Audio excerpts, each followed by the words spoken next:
Hello Taurus, Sun, Moon, Rising, and Venus signs. Kamusta kayo? Sana po'y nasa mabuti kayong kalagayan. Welcome back po sa Star Tarot. At kung bago kayo rito, welcome din po kayo. Please subscribe, like, share my videos, and leave me a comment kung naka-resonate po kayo. Thank you. So, first message ni Taurus, we have compassion. Ayan, sabi dito, be gentle with yourself. Forgiveness will set you free and see the light in yourself and others. Ayan, so parang, siguro Taurus, parang masyado ka sigurong harsh naman sa sarili mo. Maybe you have so much, expectations. Baka ang taas ng expectation mo sa sarili mo, 'di ba? Kaya po pwedeng pinipressure mo ng bonggang-bongga yung sarili mo. So, yun, kaya sinasabi dito, be gentle with yourself. Okay? Be gentle with yourself. Bigyan mo din ng pagkakataon ng sarili mo na makahinga, 'di ba? Kasi baka super stricto sa sarili mo. Baka you are super yun nga, ang taas ng expectation mo sa sarili mo, 'di ba? As in nape-pressure ka. Pwedeng gano'n. So, and also forgiveness will set you free. Baka meron ding sitwasyon dito na baka kailangan mo din na patawarin na ang inyong sarili, 'di ba? Baka meron kang guilt 'no na nararamdaman at maybe baka hindi naman kailangan 'di ba na ma-guilty ka. Kaya kumbaga yung parang in a way, pinapahirapan mo ang sarili mo, 'di ba? Kasi dahil sa guilt na 'yan, puwedeng gano'n. So maybe it's about time na for you to forgive yourself, okay? Or maaari din na this is forgiveness, na dapat ibigay mo din sa ibang tao, 'di ba? Baka mamaya merong mga tao din na nakagawa sa iyo ng hindi magandang bagay or may mga nagawang hindi mo katanggap-tanggap, 'di ba? Kung ano man ang ginawa nila sa'yo, pupuwedeng it's not acceptable para sa perspective mo.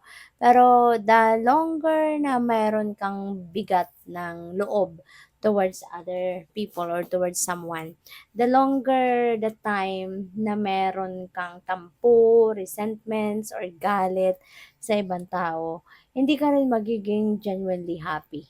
'Di ba? Hindi ka rin magiging genuinely happy kasi mabigat 'yun sa dibdib, mabigat sa loob 'no, na alam mo sa loob mo na mabigat ang loob mo, towards someone, 'di ba? Hindi ka magiging totoong masayang-masaya sa buhay, 'di ba? Kaya kung kaya mo lang naman na magpatawad, magpatawad ka na, 'di ba? Para na makapag-move on ka na sa buhay, para na mahanap mo na din yung genuine na happiness at ma-enjoy mo ang bawat oras ng buhay. Alright? So, what else? We have Goddess.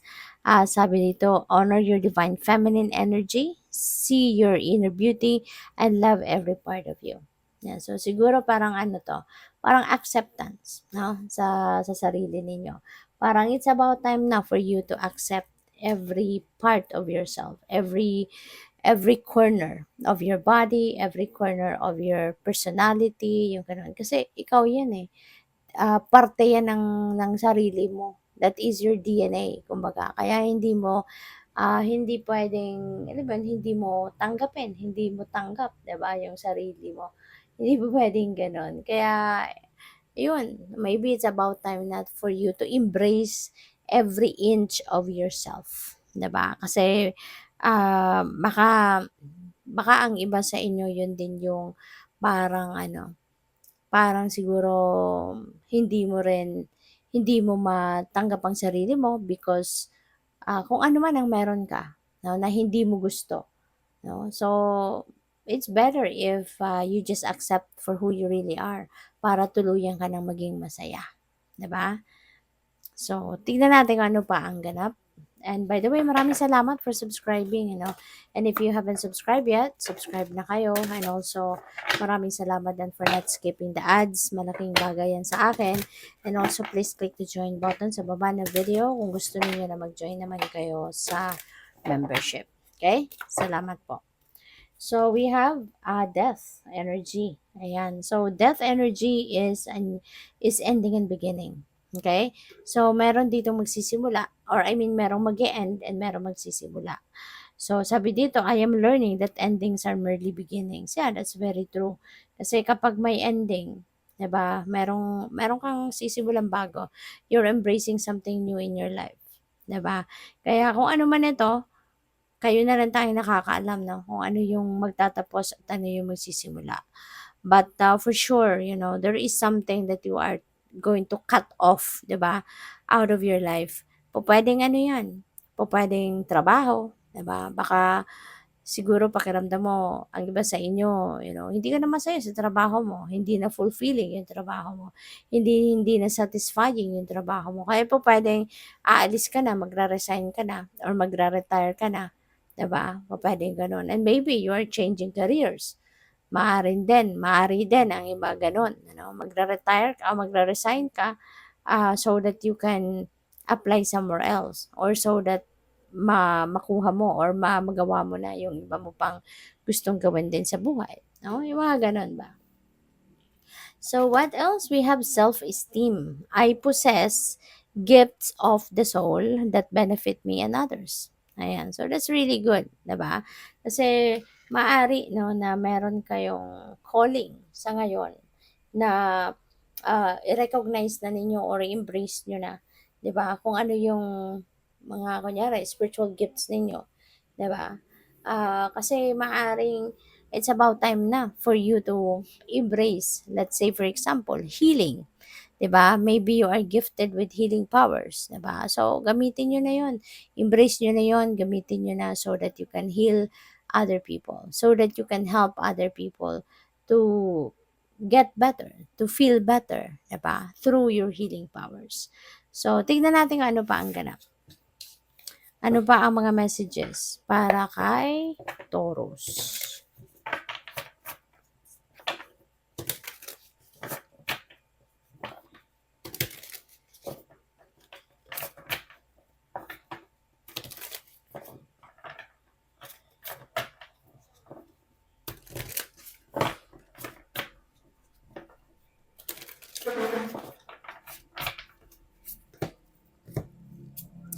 So, we have 10 of inspiration. Ayan. So, 10 of inspiration is ending and beginning as well. So, parang ayan, kino-confirm niya yung death energy, 'di ba? Na merong ending, merong beginning. Kasi si 10 of inspiration, ano din ito, this is ending of something. Maaring, ano to eh, this is about burden. Pupuwedeng trabaho talaga. Baka ang iba sa inyo merong pinagdadaanan sobrang mahirap na sitwasyon sa trabaho kasi pupuwedeng hindi kayo nagrereklamo, 'di ba? Maaaring nahihirapan na kayo sa trabaho kasi maaaring sobrang sobrang daming task ang binibigay sa'yo, ang dami mong assignment, siguro ang dami mong, duties and responsibilities sa trabaho, 'di ba? At, pagod na pagod ka na. Maaaring nahihirapan ka na kasi alam mo 'yun, maybe you've been working long hours, 'di ba? Mabuti kung compensated ka, pero papaano kung hindi ka pa compensated, 'di ba? So, dagdag ano 'yun, dagdag stress sa'yo. But yeah, maaari talaga ng iba sa inyo, maybe you're going to quit, maybe you're going to resign, or pupuwedeng magre-retire na, early retirement, puwedeng gano'n ang ganap dito. So, what else? So, we have 5 of inspiration, conflicted ang iba sa inyo. Maaaring nalilito, naguguluhan ang isip ninyo kung ano nga ba, magre-resign ka na nga ba? Or you're going to keep your job? Titiisin mo ba? 'Di ba? Magtitiis ka pa rin ba? Or ano na ang gagawin mo? So, pupuwedeng conflicted ang iba sa inyo, 'di ba, kung anong desisyon ang gagawin niyo rito. So, we have 3 of materials, but there are people, 'no, that are willing to help you. Pupuwedeng merong mga, tao dito na willing na tulungan ka makapagdesisyon, 'di ba? Maaaring merong magpapakita sa'yo ng pros and cons, merong tutulong sa'yo na i-itemize, 'di ba? Anong mga pros, ano ang mga cons ng ng iyong sitwasyon. So, pupuwedeng merong gano'n ganap. Or pupuwede rin 'no, yung mga tutulong na 'to sa'yo is, siguro puwedeng mga kaopisina mo, pupuwedeng aakuin na lang yung iba mong trabaho, 'di ba? Huwag ka lang umalis sa kumpanya, huwag ka lang umalis sa workplace ninyo. Baka may mga gano'ng offers, nabibigyan ka ng assistant or babawasan na yung mga duties and responsibilities mo. Huwag ka lang umalis. No? So, po pwedeng merong ganong ganap din ang iba sa inyo. So, what else? We have the hermit. Yeah, you are thinking, nag-iisip, nagdinilay-nilay, nagmumuni-muni, which is good. Tama yan. Para na makapag-isip ka ng mabuti. Kasi kapag lagi ka may kausap, lagi ka may kasama, so syempre yung focus mo nandoon din sa tao, 'di ba? At hindi ka rin makakapag-isip ng mabuti. Hindi ka rin makakapag-isip ng maayos. Kaya mas magandang mapag-isa ka muna, mag-solitude ka, put yourself into stillness, and then mag-contemplate ka, mag-reflect ka, magmuni-muni ka so that you'd be able to figure out what is best, for you. Anong mas mabuti mong gawin. Okay? So that you can make an easier decision. So, good luck. Thank you for watching. Love and light. Namaste.